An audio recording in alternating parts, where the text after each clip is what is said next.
Good morning uli mga tol. Welcome back uli sa ating YouTube channel, Laris GM Vlog.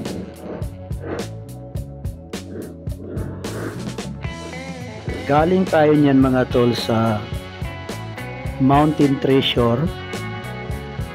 Yan po ang ating pinuntahan noong linggo, last week. At ating napanood ang mga activity nila doon. Merong mga spider web, merong swing, high swing, then meron pang isa yung tuya-tuya. Ayaw ko ano yung tuya-tuya mga tol. Yung kabilaan, merong taong sumasakay pero di pa siya umandar nung nagpunta kami dahil inaayos po yung motor ng aparato nila. Palabas na tayo niyan ng Treasure Mountain mga to. Pauwi na tayo at papasok na tayo dyan sa Marilaki Highway. Pauwi na tayo kasi gutom na at mainit ng panahon. At least nasuri na natin ang mga dapat nating puntahan doon. Pwede kayong pumunta doon mga tol, pamilya, barkada, mag-asawa na gustong magliliwaliw. Maaari kayong mag-overnight doon. Merong mga tent na arkilahan. Meron ding parang bahay na rin na arkilahan. Kung ayaw doon sa mga tent. Di ko lang alam ang presyo mga tol. Yun na natin na itanong.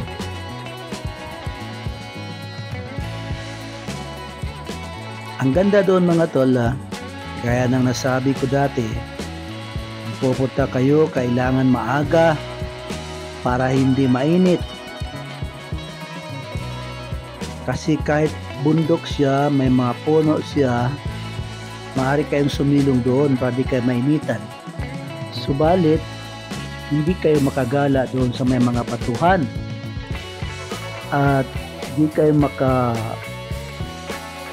ride sa kanilang mga activity dahil mainit.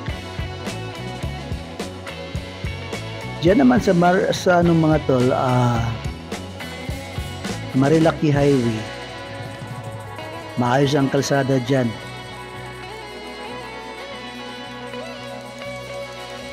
Kaya binalik-balikan po palagi ng mga rider ang Marilaki Highway dahil magandang mag-ride. Long ride siya. Papunta doon sa mga tourist spot. Pwedeng magpatakbo ng mga bilis. You know, ang bilis niya oh. Para tayong basahang iniwan. Grabe kabilis niya. Ako naman dyan mga tol, gusto kong magpabilis. Gusto kong subukan ng bilis ang motor ko. Kaso, si Mrs. pingot ng pingot sa tagiliran ko at bulong ng bulong. Huwag kang magpabilis pa, sabi niya. Sakto lang. Natakot daw siya. Ako naman, para sa safety na rin ng biyahe, nakinig ako sa kanya. Di baling medyo mabagal, 60, 70, di na ako nakautsinta dyan kasi ayaw na ni Mrs. Takot daw siya. At pagka sa kurbada daw, sa may curve, mga ganyan, para daw siyang malalaglag sa likuran. Nagkwento siya sa akin, para daw siyang malalaglag pagka kurbada. Sabi ko, kapit lang sa akin.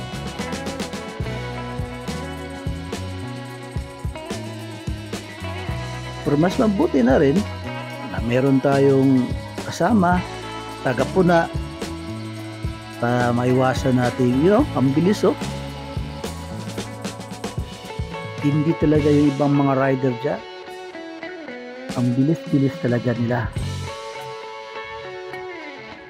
Siguro kabisado na rin nila yung kalsada na yan. Baka naman tagad dyan ang mga yan. Araw-araw na silang tumatakbo dyan. Kaya ganun na lang sila kabilis kung magpatakbo dyan. Alam na nila yung, alam na nila yung kurbada, saan banda, yung mga di dapat daanan sa tagiliran dahil may ginagawa. Mabilis. Ako naman, konting bilis ako sa pag-uwi na ganyan. Kasi palusong na yan madalas. Konti na lang yung paahon. Kadalasan dyan, palusong na. Kaya alalay na lang sa manubila at di na masyadong humatak sa gas.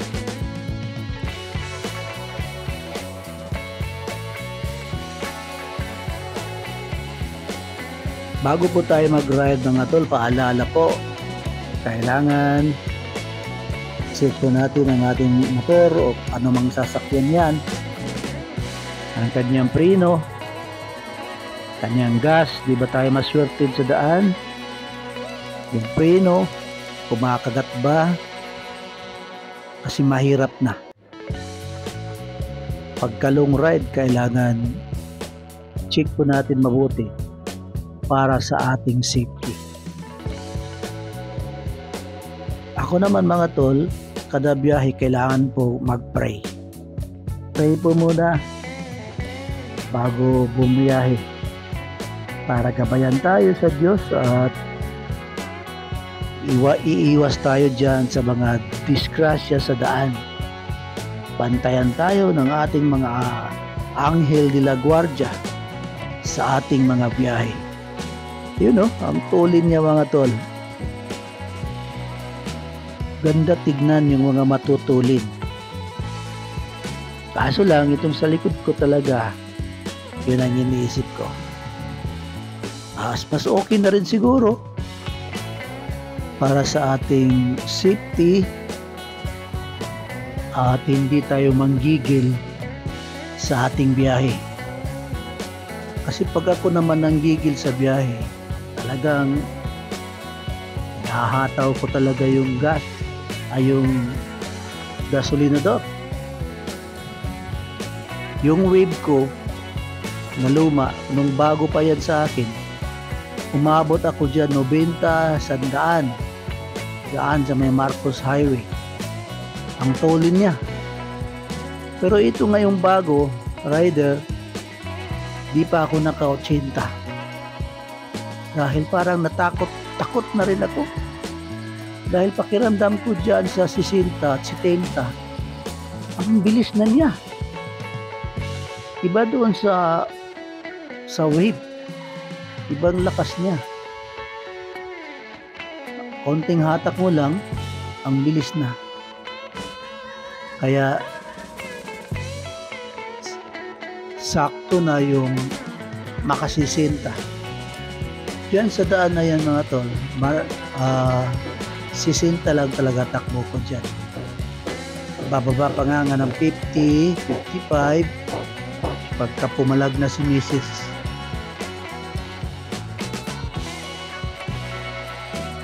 Ang ganda ng kalsada dyan sa Marilaki Highway.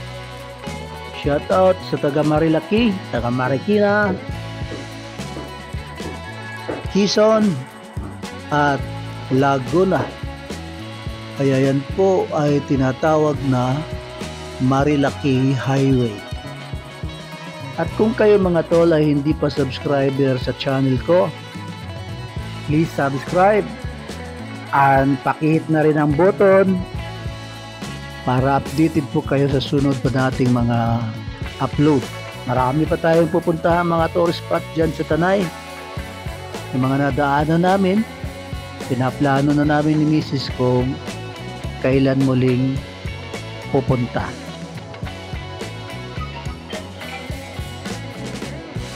Thanks for watching mga tol. And please subscribe.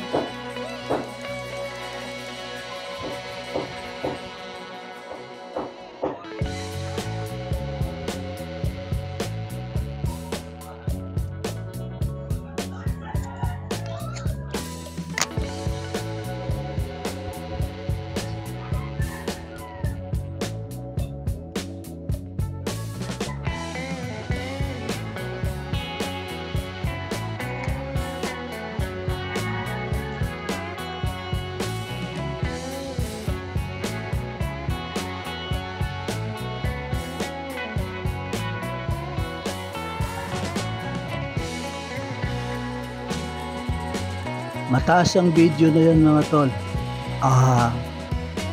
56 minutes. Pero kuha lang tayo ng 13 minutes. Mahigit para sa ating para may upload tayong road trip. Yung iba naman video upload natin sa kabila nating channel na puro road trip naman ang nandoon. Thanks for watching mga tol, and God bless.